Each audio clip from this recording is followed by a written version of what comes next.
Hi, I'm Lowell Francis, and I blog about RPGs at a blog called Age of Ravens. I also co host a podcast about RPGs called Play on Target. And this is a quick video rundown. I wanted to put together a list of the 8 posts that I put together for February. I'm trying to do this for each month when the month is over. Talk about briefly what those articles are that I have up there, and then have links to those in the show notes. So that's what I'm going to run through today, and hopefully find something there that piques your interest that makes you want to go and check it out.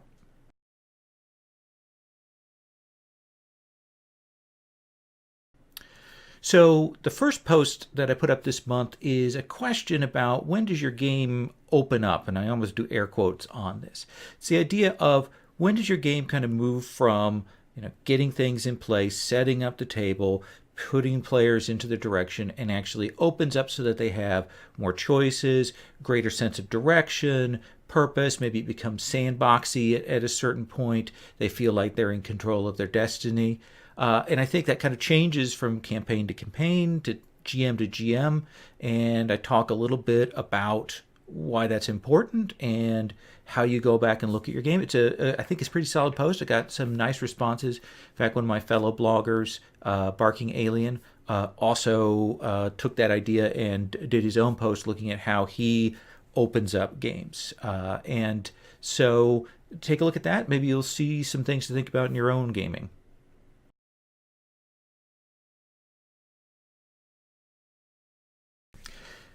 The second post is kind of the inspiration for why I wanted to talk about games opening up, because I've been playing a lot of an old JRPG, Final Fantasy XII, which I think is a great, hugely overlooked JRPG.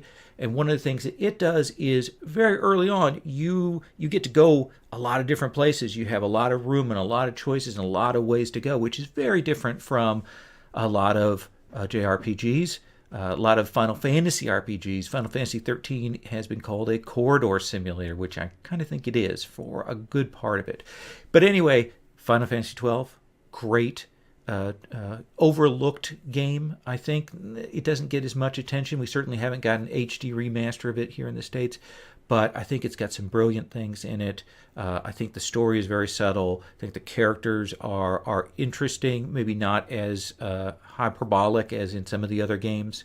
And the combat system and action system is super fun. So in this post, I present 12 reasons why you should love Final Fantasy 12 and maybe 12 reasons why you might not dig Final Fantasy 12. But take a look at that if you're into JRPGs.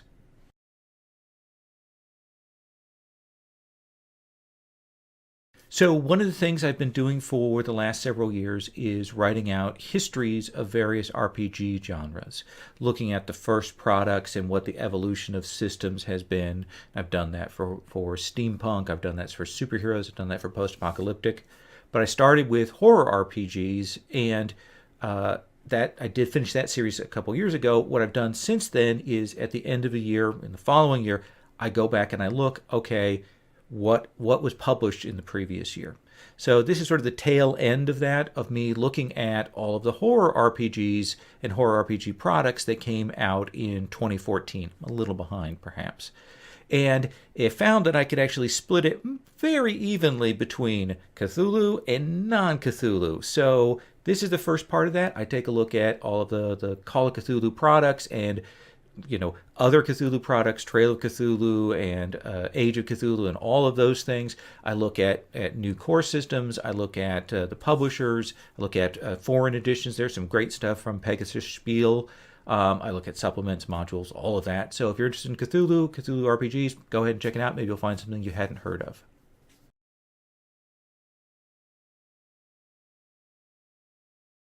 My fourth post draws from one of our recent episodes of Play on Target. Usually when we do an episode, I make a bunch of notes and I go back and I look at those and I see what are the issues, topics, ideas that we didn't necessarily get to in the discussion, and I put those together in a post. So this episode was about trust and trust issues between players and GMs. I think some of that revolves around player buy-in, but it's even bigger than that. It's something that has, I think, more global repercussions.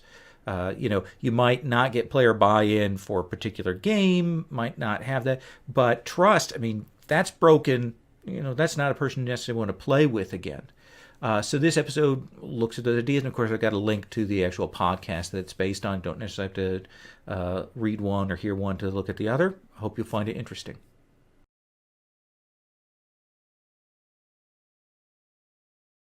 So, in the last year or so, I haven't done as many game reviews and RPG product reviews as I wanted to. I kind of slacked off on that, but I'm trying to get back into the groove of it. So, I put together a review of a product I actually got several months ago when it first came out, and I've read through it a couple of times. And that is Focal Point, and it's three authors, and it comes from Gnome Stew, and it talks about what you actually do at the table. It's in a sort of a trilogy of books. There's another one called Odyssey, and that one talks about campaign management. But this one is all the tricks and tips for the physical space and running and picking games and all of that stuff. It's a really good book. I do point out a couple of things I would have liked to have seen in the book, but overall I'm pretty positive. So if that sounds like something you'd want to read, check out the review and see if you want to track that down.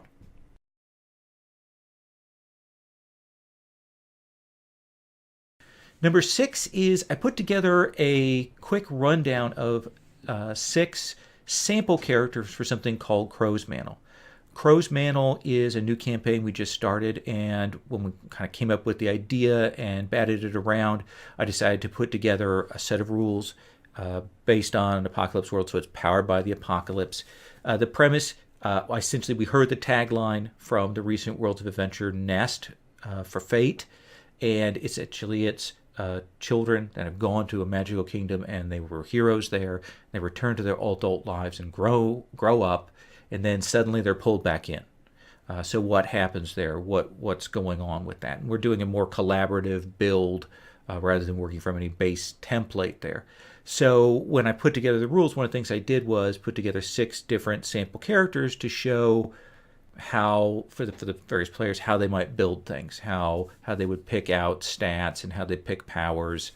And in particular, one of the new elements that I'm using in there are keys, recommended by Rich Rogers. I saw how he used those in Lady Blackbird, and of course that originally comes from Shadow of the Century, so I took a modified version of that, and I've got that at work in there. So there are 6 sample characters. You can see kind of what's going on in the game from that, and maybe you find something neat. Eventually, I'll probably post the full rules for Crow's Mantle, or do something with that so you can see what's going on with it.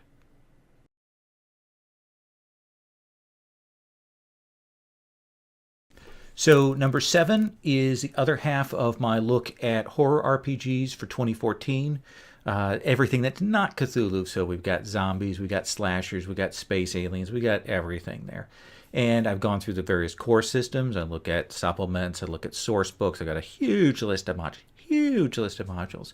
And I take a look at a couple of publishers in particular. Onyx Path, for example, still remains the top of the heap for non-Cthulhu horror. And they had a lot of stuff for Mummy and a lot of stuff for Demon, and which apparently is some sort of espionage supernatural thing, which I didn't realize until I was looking at that. Anyway, it's a rundown of that. If you like horror RPGs, go ahead and check out that list.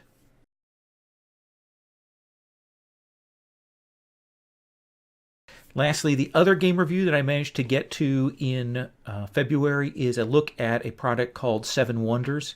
It's a collection of story games that's pre-order now from Pelgrane Press. And when you pre-order it, you actually get the PDF, and then they'll have a hardcover that they ship out to you. And I had been going there to get the new sort of 13th Age Battle Scenes product, and I saw this, and I was like, okay, well, I'll try it.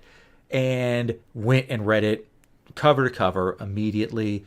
It's 7 great story games, very, very different. The book is brilliantly edited, great art, it's well laid out. All of the games do very, very different but yet related things. There's all kinds of great stuff in there. So I went through and I did kind of a review that walks from the game I think probably least likely to get to the table to the one I'm most likely to get to the table, and I write some impressions and discussions about what those games are.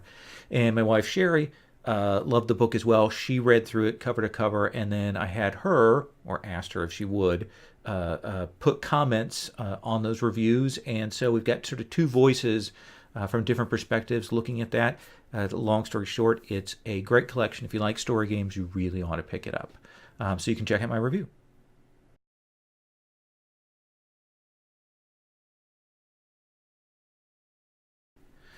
So that's it for this month. Hopefully, I've managed to get this in under 10 minutes, or at most under the 15 minutes that YouTube has as a topper for putting these videos together.